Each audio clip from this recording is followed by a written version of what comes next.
എൻ്റെ പ്രിയൻ്റെ പ്രേമത്തെ ഓർക്കുമ്പോൾ എനിക്കാനന്ദം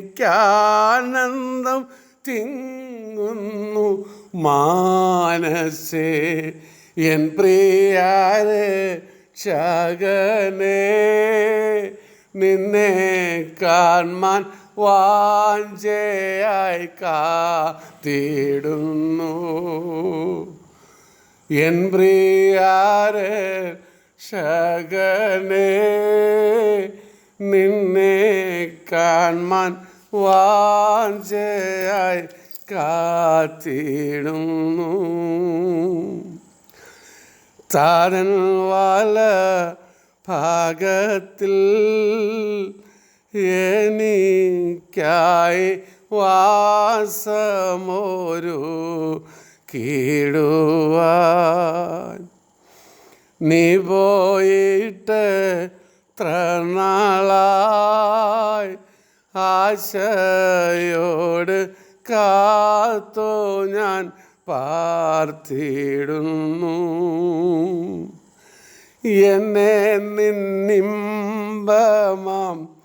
രാജ്യത്തിൽ ചേർക്കുവാൻ, എന്നെ നിന്നിമ്പമാം രാജ്യത്തിൽ ചേർക്കുവാൻ എന്നു നീ വന്നിടും എന്നാശ തീർത്തിടും.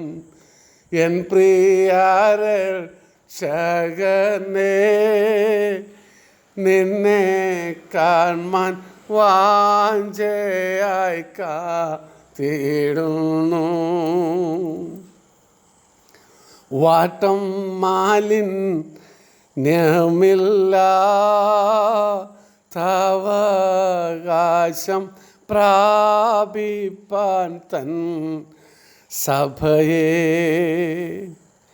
വാനിലെടുത്തിടുവാൻ തന്നോടു കൂടൊന്നിച്ചിരുത്തിടുവാൻ വേഗം നീ വന്നിടാം എന്നോരാ ചെയ്തിട്ട്, വേഗം നീ വന്നിടാം എന്നോരാ ചെയ്തിട്ട്, താമസം എന്തഹോവാനന്ദ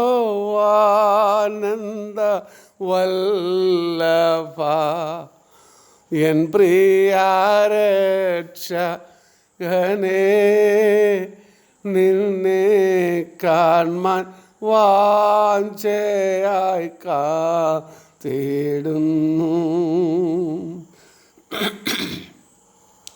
ഞാൻ നിന്നെ ധ്യാനിക്കുമ്പോൾ മനോഹരം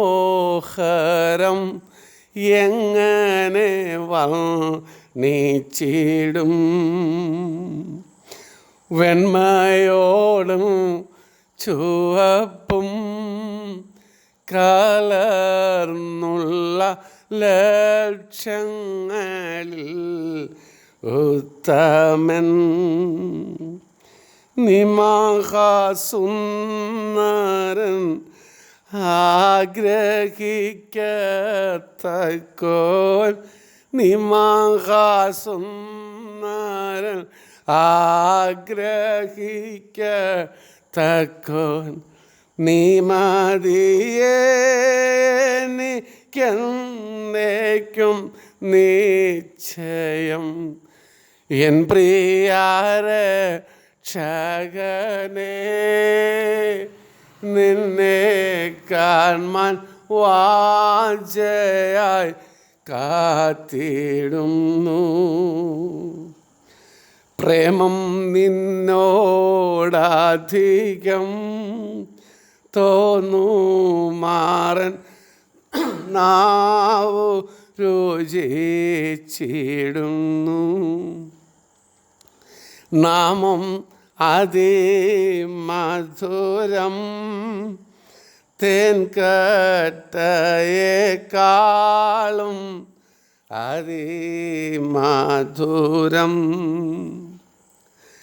നീ എൻ്റെ രക്ഷകൻ, വീണ്ടെടുത്തോനെന്നെ. നീ എൻ്റെ രക്ഷകൻ, വീണ്ടെടുത്തോ എന്നെ. നീ എനിക്കുള്ളവൻ, ഞാൻ നിനക്കുള്ളവൾ. എൻ പ്രിയ രക്ഷകനേ,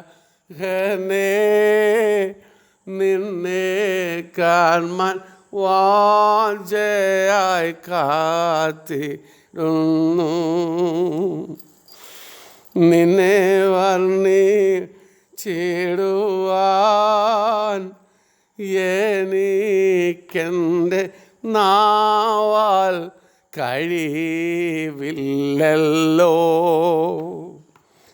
നിൻ ശിരസോ തങ്കം പോൽ മനോഹര ഗാത്രമാതും ശോഭനം. നിൻ മഹാസൗന്ദര്യം എന്നോട് ഹൃദയേ. നിൻ മഹാസൗന്ദര്യം എന്നോട് ഹൃദയേ. മേന്മയ്ക്കായി കാണുവാൻ ആശയനിക്കേറെ. എൻ പ്രിയ രക്ഷകനേ, നിന്നെ കാൺമാൻ വാഞ്ചയായി കാത്തിടുന്നു. എൻ്റെ പ്രിയൻ്റെ പ്രേമത്തെ ഓർക്കുമ്പോൾ, എൻ്റെ പ്രിയൻ്റെ പ്രേമത്തെ ഓർക്കുമ്പോൾ, എനിക്കാനന്ദം തിങ്ങുന്നു മാനസേ. എൻ പ്രിയ രക്ഷകനേ, നിന്നെ കാൺമാൻ വാഞ്ചയായി കാത്തിടുന്നു. Praise the lord. ഹല്ലേലൂയ. കർത്താവായ യേശുക്രിസ്തുവിൻ്റെ നാമത്തിൽ എല്ലാ പ്രിയപ്പെട്ടവർക്കും പ്രഭാതവന്ദനങ്ങളെ അറിയിക്കുന്നു. മനോഹരമായ ഒരു പ്രഭാതം കൂടെ കർത്താവ് നമുക്ക് ദാനമായി നൽകിയല്ലോ. കർത്താവിനെ സ്നേഹിക്കാനും കർത്താവിൻ്റെ കൃപയനുസരിച്ച് അനുഭവിച്ച് ജീവിപ്പാനും ഈ പുതിയ പകല് കർത്താവ് നമുക്ക് കൃപ ചെയ്യട്ടെ.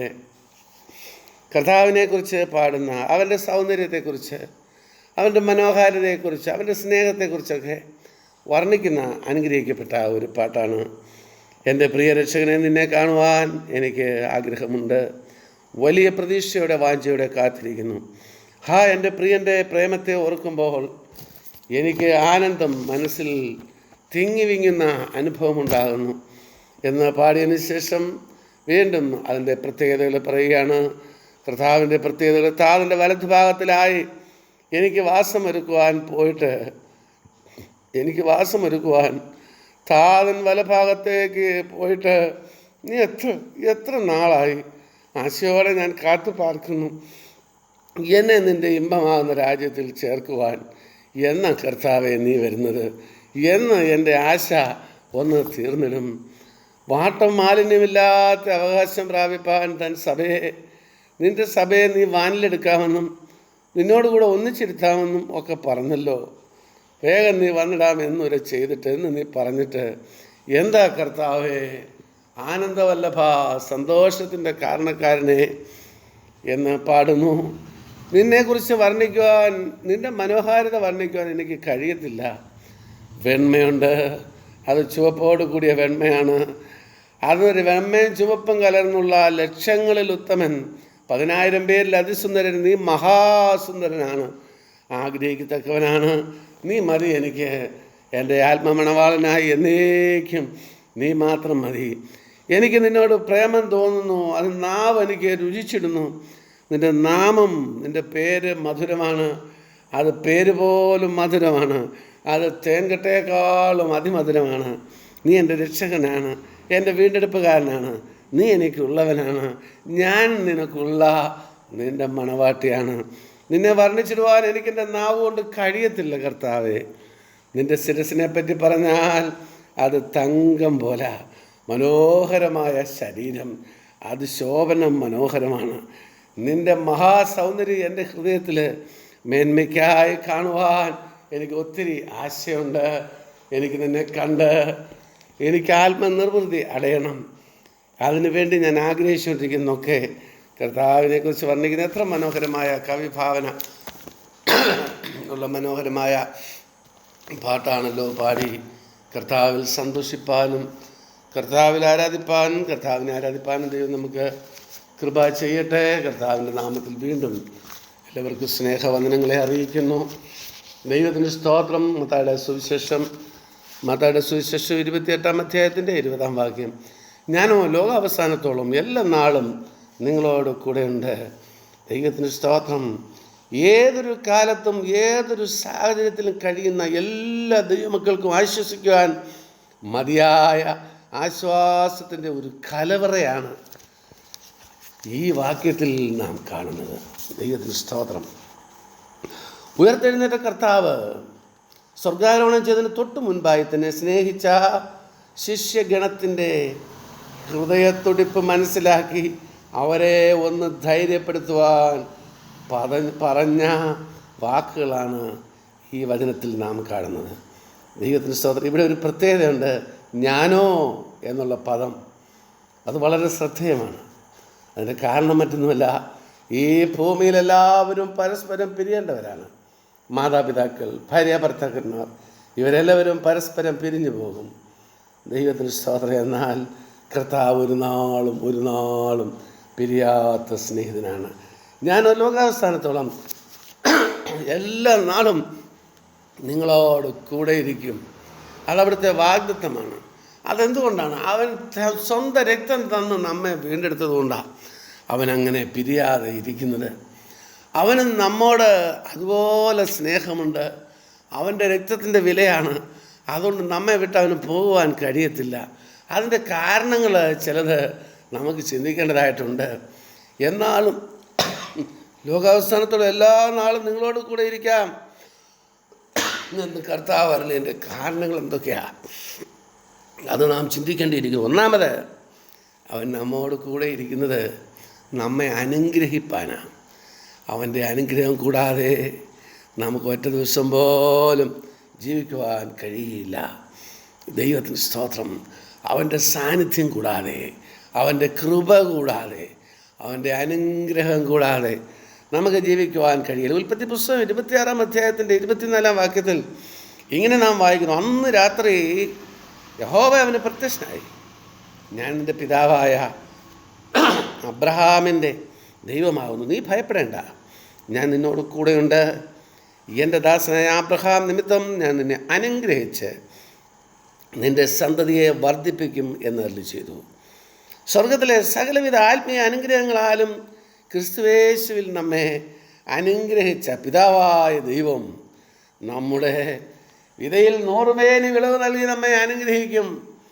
ദൈവത്തിൻ്റെ സ്തോത്രം. ഇസ്ഹാക്കിന് അങ്ങനെ അനുഭവം ഉണ്ടായി. ഇസ്ഹാക്കിനെ ദൈവം നിലയിൽ 100 മേനി നൽകി അനുഗ്രഹിച്ചു. തൻ്റെ പ്രതികൂല സാഹചര്യങ്ങളിൽ ഇസ്ഹാക്കിനോട് കൂടെ ദൈവം ഇരുന്നു. ഫെലിസ്ത്യർ തന്നെ ശല്യപ്പെടുത്തി തൻ്റെ നന്മ മുഴുവനും അടച്ചു കളയുവാൻ തുടങ്ങി. തൻ്റെ പിതാവ് വെട്ടിയ കിണറുകളെ ഫെലിസ്ത്യർ വന്ന് മൂടിക്കളഞ്ഞു. അവൻ എവിടെ വെള്ളമുണ്ടോ, എവിടെ കുടിവെള്ളം കിട്ടുമോ അതെല്ലാം നന്മയുടെ എല്ലാ സാഹചര്യങ്ങളും ഫെലിസ്ത്യർ നശിപ്പിച്ച് കളഞ്ഞു. കിണറുകളെല്ലാം മൂടി. എന്നിട്ട് അവൻ ചെല്ലുന്ന എവിടെയെങ്കിലും കിണർ കുഴിച്ചാൽ അത് മുഴുവനും ഫെലിസ്ത്യരും മൂടും. അവസാനം ദൈവം അവർക്കൊരു കിണർ തുറന്നു കൊടുത്തു. ദൈവത്തിന് സ്തോത്രം. ശത്രുക്കളെയൊക്കെ ഒതുക്കി. പിന്നെ അവിടെ അങ്ങ് ഫെലിസ്ത്യർ വന്നില്ലെന്ന് നാം വായിക്കുന്നു. ദൈവത്തിന് സ്തോത്രം. ദൈവത്തിന് സ്തോത്രം. എന്താണ് ഫെലിസ്ത്യർ അവനെ വിട്ടത്, അവൻ്റെ പിന്നാലെ കൂടുന്നത്? ദൈവത്തിന് സ്തോത്രം. ഇസ്ഹാക്കിനെ ദൈവം ധാരാളമായി അനുഗ്രഹിച്ചത് കണ്ട ഫെലിസ്ത്യർക്ക് അവനോട് അസൂയ തോന്നി. ഇസ്ഹാക്കിനെ ദൈവം അനുഗ്രഹിക്കുന്നു, ഇസ്ഹാക്കിൻ്റെ കൂടെ ദൈവമുണ്ട്. ദൈവത്തിലെ നീ ദൈവത്താൽ അനുഗ്രഹിക്കപ്പെടുന്നത് കാണുമ്പോൾ ഫെലിസ്ത്യർ ശത്രുക്കൾ നിനക്ക് കൂടും. ദൈവത്തിന് സ്തോത്രം. ഞാനും രക്ഷിക്കപ്പെട്ടതാ. ഞാനും ഇറങ്ങി തിരിച്ചതാണ്. എനിക്ക് ആത്മീയമായി വളരുവാൻ കഴിയുന്നില്ല. ഇന്നാരെയും പോലെ എനിക്ക് കർത്താവിൽ സന്തോഷിക്കുവാൻ കഴിയുന്നില്ല. ഇന്നാരും ദൈവത്തിൻ്റെ അനുഗ്രഹം പ്രാപിക്കുന്ന പോലെ എനിക്ക് പ്രാപിക്കുവാൻ കഴിയുന്നില്ലെന്ന് പറഞ്ഞ് ഒരു പക്ഷേ ശത്രുക്കൾ നിനക്ക് വന്നേക്കാം. എന്നാലും നിരാശപ്പെടേണ്ട. ആരെല്ലാം നിന്നെ തള്ളിപ്പറഞ്ഞാലും, ആരെല്ലാം നിന്നെ ശത്രുവായി പരിഗണിച്ചാലും കണക്കാക്കിയാലും കർത്താവ് നിന്നോട് കൂടെയുണ്ട്. അവൻ്റെ വാഗ്ദത്തമുണ്ട്. ഞാനോ ലോകാവസാനത്തോളം എല്ലാ നാളും നിങ്ങളോട് കൂടെ ഇരിക്കും. എന്തിനാണ് കർത്താവ് നമ്മോട് കൂടെ ഇരിക്കുന്നത്? ഒന്നാമത് നമ്മെ അനുഗ്രഹിപ്പാൻ. ദൈവത്തിന് സ്തോത്രം. അസൂയ, ശത്രുക്കൾക്ക് അസൂയ, ഫെലിസ്ത്യർക്ക് അസൂയ ഇസ്ഹാക്കിനോട് തോന്നി. ദൈവത്തിന് സ്തോത്രം. അബ്രഹാമിൻ്റെ കാലത്ത് കുഴിച്ചിട്ട കിണറുകൾ മുഴുവനും ഫെലിസ്ത്യരെ മണ്ണിട്ട് നികത്തിയതുപോലെ ദൈവത്തിന് സ്തോത്രം. നമ്മുടെ നന്മകൾ, നമ്മുടെ ആത്മീക അനുഗ്രഹങ്ങൾ, നാം കർത്താവിൽ നിന്ന് പ്രാപിച്ച ആത്മീക അനുഭവങ്ങൾ, ക്രിസ്തീയ സന്തോഷം, ദൈവത്തിൻ്റെ വാഗ്ദത്ത പ്രകാരമുള്ള വലിയ വിടുതലുകൾ പിശാചിനാൽ കവർച്ച ചെയ്യപ്പെടാതിരിപ്പാൻ, ദൈവത്തിന് സ്തോത്രം, അവൻ നമ്മെ കീഴടക്കാതിരിപ്പാൻ, ശത്രു തകർത്ത് കളയാതിരിപ്പാൻ കർത്താവ് നമ്മോട് എല്ലാ നാളും കൂടെ ഇരിക്കും. നമ്മുടെ ആത്മീക അനുഗ്രഹങ്ങൾ എടുത്തു കളയാതെ ഇരിക്കുവാൻ, അതിൽ ശത്രു തടസ്സം നിൽക്കാതെ ഇരിക്കുവാൻ കർത്താവ് നമ്മോട് കൂടെ ഇരിക്കും. രണ്ടാമത്, ശത്രുവിൻ്റെ വായിൽ നിന്ന് നമ്മെ വിടുവിക്കുവാൻ കർത്താവ് നമ്മുടെ കൂടെ ഇരിക്കും. സങ്കീർത്തനം 57:6 നാം വായിക്കുമ്പോൾ 57-ാം സങ്കീർത്തനത്തിൻ്റെ 6-ാം വാക്യത്തിൽ നാം ഇങ്ങനെ വായിക്കുന്നു: അവർ എൻ്റെ കാലടിക്കൊരു വര വിരിച്ചു, എൻ്റെ മനസ്സിടിഞ്ഞിരിക്കുന്നു. അവർ എൻ്റെ മുമ്പിൽ ഒരു കുഴി കുഴിച്ചു, അതിൽ അവർ തന്നെ വീണു. ദൈവത്തിന് സ്തോത്രം. തികച്ചും പ്രതികൂലമായ ഒരു സാഹചര്യമാണ് ഈ ഭൂമിയിൽ ദൈവമക്കൾക്കുള്ളത്. ദൈവത്തിന് സ്തോത്രം. കാരണം അവിടെ തന്നെ ആ സങ്കീർത്തനത്തിലുണ്ട്: പല്ലുകൾ കുന്തങ്ങളും അസ്ത്രങ്ങളും നാവ് മൂർച്ചയുള്ള വാളും ആയിരിക്കുന്ന മനുഷ്യപുത്രന്മാരുടെ ഇടയിൽ. ദൈവത്തിന് സ്തോത്രം. പല്ലുകൾ കുന്തങ്ങളും മൂർച്ചയുള്ള അസ്ത്രങ്ങളുമായിരിക്കുന്ന മനുഷ്യപുത്രന്മാരുടെ ഇടയിൽ. വലിയ അസ്ത്രങ്ങളോ ഇരുമ്പായുധങ്ങളോ അല്ല, അവരുപയോഗിക്കുന്നത് നാവും പല്ലും ഒക്കെയാണ്. ദൈവത്തിന് സ്തോത്രം. എന്നാൽ ഈ ക്രിസ്തീയ ജീവിതയാത്ര അത്ര സുഖകരമായിരിക്കാൻ ശത്രു നമ്മുടെ കാലടിക്ക് വലവിരിക്കും. നമ്മെ തകർത്ത് കളയുവാൻ ശത്രുവിന് പദ്ധതി ഉണ്ടാവും. അങ്ങനെ അവർ നമ്മെ വിഴുങ്ങുവാൻ ഭാവിക്കുമ്പോൾ കർത്താവ് സ്വർഗത്തിൽ നിന്ന് കൈ നീട്ടി നമ്മെ രക്ഷിക്കും. 53-ാം സങ്കീർത്തനത്തിൻ്റെ 7-ാം വാക്യത്തിൽ നാം വായിക്കുന്നു: അതുമാത്രമല്ല, നമ്മുടെ പ്രതിയോഗിയായ ഒരു സാത്താനുണ്ട്. അവൻ ആരെ വിഴുങ്ങേണ്ടു എന്ന് വെച്ച് ചുറ്റിത്തിരിയുന്നു. അവൻ്റെ കെണിയിൽ അകപ്പെടാതെ ഇരിപ്പാൻ ലോകാവസാനത്തോളം എല്ലാ നാളും കർത്താവ് നമ്മോട് കൂടെയുണ്ട്. കർത്താവ് നമ്മോട് കൂടെ ഇരിക്കുന്ന എന്തിനാ? ശത്രുവിൻ്റെ വലയിൽ നിന്ന് നമ്മെ വിടുവിക്കാൻ. എസ്തേറിൻ്റെ പുസ്തകം 6-ാം അധ്യായത്തിൽ നാം വായിക്കുന്നു. 6-ാം അധ്യായത്തിൻ്റെ 13 തനിക്ക് സംഭവിച്ചതൊക്കെ ഹാമാൻ്റെ ഭാര്യയായ സേരസിനോടും തൻ്റെ സകല സ്നേഹിതന്മാരോടും വിവരിച്ച് പറഞ്ഞു. അവൻ്റെ വിദ്വാൻമാരും അവൻ്റെ ഭാര്യ സേരസും അവനോട് മൊർദെഖായിയുടെ മുമ്പിൽ നീ വീഴുവാൻ തുടങ്ങി. അവൻ യഹൂദ്യ വംശജനാകുന്നുവെങ്കിൽ നീ അവനെ ജയിക്കില്ല, അവനോട് തോറ്റുപോകേ ഉള്ളൂ എന്ന് പറഞ്ഞു. ദൈവത്തിൻ്റെ സ്തോത്രം. അത് സേരസ് പറയുന്നതാ. അവൻ യഹൂദനാണെങ്കിൽ, പക്ഷേ യഹൂദനാണെന്ന് ഈ ചില ദിവസങ്ങളിൽ ആയതേ ഉള്ളൂ. യഹൂദനാണ് മൊർദെഖായി എന്ന് സേരസിനും കൂട്ടർക്കും മനസ്സിലായത്. എന്നാൽ യഹൂദനാണെന്ന് അറിയുന്നതിന് മുൻപേ 5-ാം അധ്യായത്തിൽ അവരൊരു പ്രസ്താവന ഇറക്കിയിട്ടുണ്ട്. 5-ാം അധ്യായത്തിൻ്റെ 14-ാം വാക്യം: അതിന് അവൻ്റെ ഭാര്യ ശ്രേയസും അവൻ്റെ സകല സ്നേഹിതന്മാരും അവനോട് 50 മുഴം ഉയരമുള്ള ഒരു കഴുമരം ഉണ്ടാക്കട്ടെ, മൊർദെഖായി അതിന്മേൽ തൂക്കിക്കളയേണ്ടതിന് നാളെ രാവിലെ നീ രാജാവിനോട് അപേക്ഷിക്കണം, പിന്നെ നിനക്ക് സന്തോഷമായി രാജാവിനോട് കൂടെ വിരുന്നിന് പോകാമെന്ന് പറഞ്ഞു. ഈ കാര്യം ഹാമാന് ബോധിച്ചു. അവൻ കഴുമരം ഉണ്ടാക്കി. ദൈവത്തിന് സ്തോത്രം. ഇപ്പോൾ സേരസും കൂട്ടരും പറയുന്നത് ഹാമാൻ മൊർദെഖായിയെ കൊല്ലുവാനായി ഹാമാനോട് പറയുന്ന ഒരു കഴുമരം ഉണ്ടാക്കാനാണ്. ദൈവത്തിന് സ്തോത്രം. 'കഴുമരം ഉണ്ടാക്കി അവനെ കൊന്നുകളയാൻ അവർ തീരുമാനമെടുത്തു. സേരസും കൂട്ടരും ഹാമാനോട് പറഞ്ഞു. അത് അവന് ഇഷ്ടപ്പെട്ടു. ദൈവത്തിന് സ്തോത്രം. എന്നാൽ ഇപ്പോൾ എന്ത് സംഭവിച്ചു? ഇപ്പോൾ മനസ്സിലായി മൊർദെഖായി ഒരു സാധാരണക്കാരനല്ല. ദൈവത്തിന് സ്തോത്രം. മൊർദെഖായി യഹൂദ വംശജനാണ് എന്ന് അവർക്കിപ്പോൾ മനസ്സിലായി. ദൈവത്തിന് സ്തോത്രം. മൊർദെഖായി യഹൂദനാണെന്ന് അറിഞ്ഞപ്പോൾ അവരുടെ പ്ലാൻ അവർ മാറ്റി. ദൈവത്തിന് സ്തോത്രം. നേരത്തെ അവനെ കൊല്ലുവാൻ, അതായത് 7-ാം അധ്യായത്തിൻ്റെ 6-ാം അധ്യായത്തിൻ്റെ 10-ാം വാക്യത്തിൽ രാജാവ് ഹാമാനോട്, നീ വേഗം ചെന്ന് വസ്ത്രവും കുതിരയും നീ പറഞ്ഞതുപോലെ കൊണ്ടുവന്ന് രാജാവിൻ്റെ വാതിൽക്കലിരിക്കുന്ന യഹൂദനായ മൊർദെഖായിക്ക് അങ്ങനെയൊക്കെയും ചെയ്യുക, നീ പറഞ്ഞതിലൊട്ടും കുറയ്ക്കരുത്. ഇതൊരു വിളംബരമായിരുന്നു. ആ വിളംബരത്തോടു കൂടി ഇവൻ യഹൂദനാണെന്ന് എല്ലാവരും മനസ്സിലാക്കുകയും ചെയ്തു. ദൈവത്തിന് സ്തോത്രം. അവൻ യഹൂദനാണെന്ന് ഹാമാൻ്റെ ഭാര്യ സേരസിനും അവളുടെ കൂട്ടർക്ക് മനസ്സിലായപ്പോൾ അപ്പോഴാണ് അവൾ പറയുന്നത്, 6-ാം അധ്യായത്തിൻ്റെ 13-ാം വാക്യത്തിൽ, അവൻ്റെ വിദ്വാൻമാരും അവൻ്റെ ഭാര്യ സേരസും അവനോട്, മൊർദെഖായിയുടെ മുമ്പിൽ നീ വീഴുവാൻ തുടങ്ങി. അവൻ യഹൂദ വംശജനാകുന്നുവെങ്കിൽ നീ അവനെ ജയിക്കുകയില്ല, അവനോട് തോറ്റുപോയുള്ളൂ എന്ന് പറഞ്ഞു. എത്ര ശോചനീയമായ അവസ്ഥയാണ്! ആരാ പറയുന്നത്? സ്വന്തം ഭാര്യയാണ് പറയുന്നത്. ഹാമാൻ്റെ കൂട്ടുകാരാണ് പറയുന്നത്. നേരത്തെ പറഞ്ഞത് എന്താണ്? നേരത്തെ പറഞ്ഞത് അവനെ കൊല്ലാൻ കഴിവുമരം ഉണ്ടാക്കാനാ.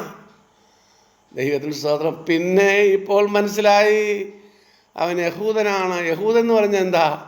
ദൈവത്തിൻ്റെ വചനം ഇടത്തോട്ടോ വലത്തോട്ടോ വിട്ടുമാറാത്തവനാണ്. ദൈവം അവരോട് കൂടെയുള്ളവനാണ്. ഭയപ്പെടേണ്ട, ലോകാവസാനത്തോളം എല്ലാ നാളും ഞാൻ നിങ്ങളോട് കൂടെ ഉണ്ടെന്ന് കർത്താവ് പറഞ്ഞത് ദൈവത്തിൻ്റെ മക്കളെ ഉദ്ദേശിച്ച യഹൂദജനം ദൈവത്തിൻ്റെ സ്വന്തം ജനമാണ്. പുതിയ നിയമത്തിൽ വരുമ്പോൾ യേശുവിൻ്റെ രക്തത്താൽ വീണ്ടെടുക്കപ്പെട്ട നിങ്ങളോ അന്ധകാരത്തിൽ അത്ഭുത പ്രകാശത്തിലേക്ക് വിളിച്ചവൻ്റെ സൽഗുണങ്ങളെ ഘോഷിപ്പാൻ തക്കവണ്ണം തിരഞ്ഞെടുക്കപ്പെട്ട ജാതിയും രാജകീയ പുരോഹിതവർഗവും വിശുദ്ധ വംശവും സ്വന്തം ജനവും. പഴയ നിയമത്തിൽ യഹൂദന്മാർ സ്വന്തം ജനമാണെങ്കിൽ പുതിയ നിയമത്തിൽ യേശു ക്രിസ്തുവിൻ്റെ രക്തത്താൽ വീണ്ടെടുക്കപ്പെട്ടവരൊക്കെയും ദൈവത്തിൻ്റെ സ്വന്തം ജനമാണ്. ഇപ്പോൾ സേരസ് പറയുന്നു, നീ യഹൂദനാണെങ്കിൽ നിനക്ക് അവനോടൊന്നും ചെയ്യുവാൻ കഴിയില്ല. ദൈവത്തിൻ്റെ ജനം ദൈവത്താൽ തിരഞ്ഞെടുക്കപ്പെട്ടവരാണ്. അവർക്കൊരു പ്രത്യേകത, അവരുടെ കൂടെ ദൈവമുണ്ട്. അതാ കർത്താവ് പറഞ്ഞത്, ഞാനോ ലോകാവസാനത്തോളം എല്ലാ നാളും നിങ്ങളോട് കൂടെയുണ്ട്. എന്തിനാ? നിനക്കെതിരായി ഉയർന്നു വരുന്ന ശത്രുവിൻ്റെ കഴുകുമരം ശത്രുവിനെ കൊല്ലുവാൻ വേണ്ടി ഉപയോഗിക്കുന്നതിന്, നിനക്കെതിരായി വരുന്ന എല്ലാ ആലോചനകളെയും നിനക്കെതിരായി വരുന്ന എല്ലാ രേഖകളെയും തകർക്കുവാൻ തക്കവണ്ണം കർത്താവ് കൂടെയുണ്ട്. ദൈവത്തിന് സ്തോത്രം. ഞാൻ നിന്നോട് കൂടെയുണ്ട്. എന്തിനാ? ശത്രുവിൻ്റെ കെണിയിൽ നിന്ന്, പകയൻ്റെ കണികളിലും പകരുന്ന വ്യാധിയിലും പകലിലും രാവിലും പകർന്നിടും കൃപ മഴ പോൽ തുണയെനിക്ക് ശുവേ കുറവിനിമില്ലതാൽ അനുദിനം തൻ നിഴലിൻ മാറാവിൽ വസിച്ചിടും ഞാൻ. ദൈവത്തിന് സ്തോത്രം. ദൈവത്തിന് സ്തോത്രം. ഹാമാൻ്റെ പദ്ധതി വിജയിച്ചോ? ഇല്ല, വിജയിച്ചില്ല. സേരസ് പറഞ്ഞതുപോലെ അവൻ യഹൂദനായതുകൊണ്ട്, ദൈവം അവൻ്റെ പക്ഷത്തുണ്ടായിരുന്നതുകൊണ്ട് അവനെ തോൽപ്പിക്കുവാൻ കഴിഞ്ഞില്ല. പകരം ഹാമാനുണ്ടാക്കിയ അതേ കഴുകുമരത്തിൽ പൊതുജനം കാണുകെ ഹാമാനെ കൊന്നുകളയുവാനിടയായി. മൊർദെഖായിയോ വലിയ സമ്പന്നതയോടെ, വലിയ പ്രശംസനയോടെ രാജാവിൻ്റെയും പ്രജകളുടെയും ഒരു വലിയ ആരാധ്യ പുരുഷനെ പോലെ ആയിത്തീരുവാനിടയായി. ദൈവത്തിന് സ്തോത്രം. ആയാൽ ദൈവം അനുകൂലമെങ്കിൽ പ്രതികൂലമാര്? കർത്താവ് കൂടെ ഉണ്ടെങ്കിൽ, അവൻ അനുകൂലമാണെങ്കിൽ അവനാണ് ഭൂരിപക്ഷക്കാരൻ. ദൈവത്തിന് സ്തോത്രം. ഇവിടെ നാം വായിക്കുന്നത് എന്താണ്? ശത്രുവിൻ്റെ വലയിൽ നിന്ന് നമ്മെ വിടുവിക്കുവാൻ കർത്താവ് നമ്മോട് കൂടെയുണ്ട്. പല്ലുകളും കുന്തങ്ങളും അസ്ത്രങ്ങളും നാവും മൂർച്ചയുള്ള വാളുമായി നിൽക്കുന്ന മനുഷ്യപുത്രന്മാരുടെ ഇടയിൽ നാം പാർക്കുമ്പോൾ, ദൈവത്തിന് സ്തോത്രം, മൊർദെഖായിക്ക് സകലവും പ്രതികൂലമായിരുന്നു. അവരുടെ നടുവിൽ ദൈവം അവനെ ആദരിച്ച് വിജയം നൽകിയതുപോലെ ഈ ഭൂമിയിൽ നാം ശത്രുക്കളുടെ നടുവിലാണ്.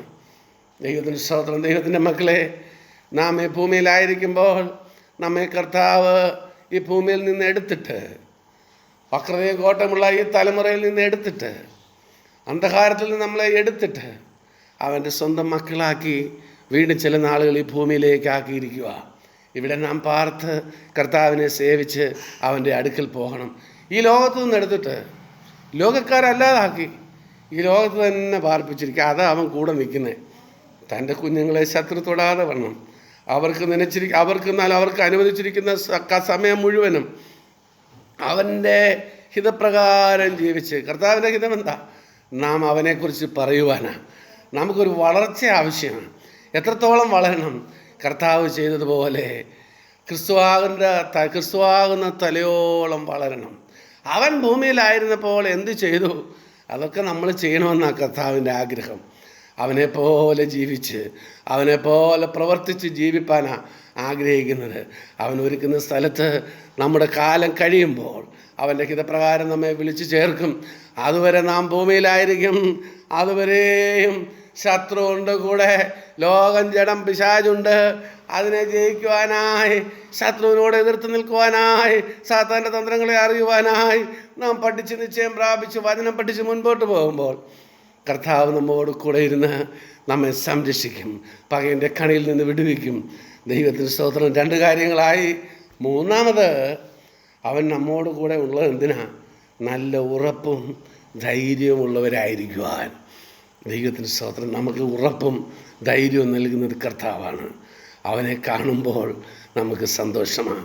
ആടിനെ തീറ്റാൻ പോകുന്നവർക്കറിയാം, നമ്മുടെ കൂടെ ആട് വരും. എന്നാൽ എന്തെങ്കിലും ഒരു ശബ്ദം കേൾക്കുമ്പോൾ, ഒരു ശത്രുവിൻ്റെ ശബ്ദം കേൾക്കുമ്പോൾ ആട് നമ്മോട് ചേർന്ന് നിൽക്കും. ഇടയനുണ്ടെങ്കിൽ ആടിന് പേടിക്കാനില്ല. എന്നാൽ ഇടയനില്ലെങ്കിൽ ശബ്ദം കേൾക്കുമ്പോൾ അലച്ചുകൊണ്ട് നാലുപാടേക്കും ഭയതന്ത്രരായി ഓടിപ്പോകുന്നത് കാണാം. ദൈവത്തിന് സ്തോത്രം. കർത്താവ് നമ്മോട് കൂടെ നിൽക്കുന്നത് എന്തിനാ? നമ്മൾ ഉറപ്പും ധൈര്യമുള്ളവരായിരിക്കുവാൻ. അവനെ ഭൂമിയിലുണ്ടെങ്കിൽ അത് നമുക്ക് ഉറപ്പുണ്ട്. കടലാണെങ്കിലും കാറ്റാണെങ്കിലും കർത്താവ് കൂടെ ഉണ്ടെങ്കിൽ അന്ന് നമുക്ക് ഉറപ്പുണ്ട്. അവൻ ഉറങ്ങുകയാണെങ്കിലും വിളിച്ചുണർത്തി, നാഥാ, ഞങ്ങൾ നശിച്ചു പോകുന്നതിൽ നിനക്ക് വിചാരമില്ലയോ എന്ന് പറഞ്ഞ് അവനെ ഉണർത്തുവാൻ തക്കവണ്ണം അവൻ നമ്മോട് കൂടെയുണ്ട്. പടകിൽ, വിശ്വാസ ജീവിത പടകിൽ കർത്താവ് നമ്മോട് കൂടെയുണ്ട്. അക്കരയ്ക്കുള്ള യാത്രയിൽ അവൻ്റെ സാന്നിധ്യം നമുക്കുണ്ട്. പ്രതികൂലം വരുമ്പോൾ അവൻ നമ്മോട് ചേർന്നുണ്ട്. ദൈവത്തിന് സ്വന്തം കർത്താവ് നമ്മോട് കൂടെ ഇരിക്കുന്നതിനാ ഈ യാത്രയിൽ നാം ഉറപ്പും ധൈര്യവുമുള്ളവരായിരിക്കാൻ. പരിശുദ്ധ പിതാവേ, ഞങ്ങൾ നിനക്ക് നന്ദിയോടെ സ്തോത്രം ചെയ്യുന്നു. കർത്താവിൻ്റെ സന്നിധിയിൽ വിശ്വസിച്ചു നിൽപ്പാൻ കൃപ ചെയ്യണമേ. ലോകാവസാനത്തോളം എല്ലാ നാളും ഞാൻ നിങ്ങളോട് കൂടെ ഉണ്ടെന്നല്ല ചെയ്ത അവിടുത്തെ വാഗ്ദത്തത്തിനായി സ്തോത്രം. എന്തു വന്നാലും നിന്നെ വിട്ട് പിരിയാതെ നിന്നോട് ചേർന്ന് നിൽക്കുവാൻ കൃപ ചെയ്യണമേ. കർത്താവേ, നീ ഞങ്ങളോട് കൂടെ ഉള്ളതുകൊണ്ട് ഞങ്ങളെ അനുഗ്രഹിക്കപ്പെട്ടവരാകും. അവിടുന്ന് ഞങ്ങളെ അനുഗ്രഹിപ്പാനായി ഞങ്ങളോട് കൂടെ ഉണ്ടല്ലോ. ദൈവത്തിന് സ്തോത്രം. അവിടുന്ന് ഞങ്ങൾ ശത്രുവിൻ്റെ വലയിൽ നിന്ന് വിടുവിപ്പാനായി ഞങ്ങളോട് കൂടെ ഉണ്ടല്ലോ. ഞങ്ങളോടൊപ്പം ധൈര്യമുള്ളവരായി ഭൂമിയിൽ കർത്താവിനെ സേവിപ്പാൻ തക്കവണ്ണം അടിയങ്ങൾക്ക് കൃപ ചെയ്യണമേ. ശത്രു ഒരുക്കുന്ന കഴിവുമരത്തിൽ തൂക്കിക്കളയാതെ ഇരിപ്പാൻ, ശത്രുവിൻ്റെ തന്ത്രങ്ങളെ തകർത്ത് കളയുവാൻ കർത്താവ് കൂടെ ഉണ്ടല്ലോ. കർത്താവെ, മൊർദെഖായിയെ അവിടുന്ന് വിടുവിച്ച് ഹാമാനെ അവിടുന്ന് കഴിവുമരത്തിൽ തൂക്കിയത് ഒരു യഹൂദനായതുകൊണ്ട്, ദൈവസാന്നിധ്യം ഉണ്ടായിരുന്നത് കൊണ്ടാണ് എന്ന് ഞങ്ങൾ ചിന്തിക്കുവാനിടയായി. പ്രതികൂലങ്ങളിൽ പതറിപ്പോകാതെ കർത്താവിനോട് ചേർന്ന് നിന്ന് നിൻ്റെ ഹിതപ്രകാരം ജീവിപ്പാൽ കൃപ ചെയ്യണം. ഞാൻ ലോകാവസാനത്തോളം എല്ലാ നാളും കൂടെ ഉണ്ട്. ഇന്ന് രാവിലെയും ഇനി എന്നു മുതൽ എന്നും അവിടുത്തെ കൃപ കൂടെ ഉള്ളതിനാൽ സ്തോത്രം. പ്രാർത്ഥനയുടെ സ്തുതിക്കുന്ന ക്രിസ്തു യേശുവിൻ്റെ നാമത്തിൽ തന്നെ. ആമേൻ. സ്തോത്രം, സ്തോത്രം, സ്തോത്രം, സ്തോത്രം. Price the lord. ഹല്ലേലൂയ.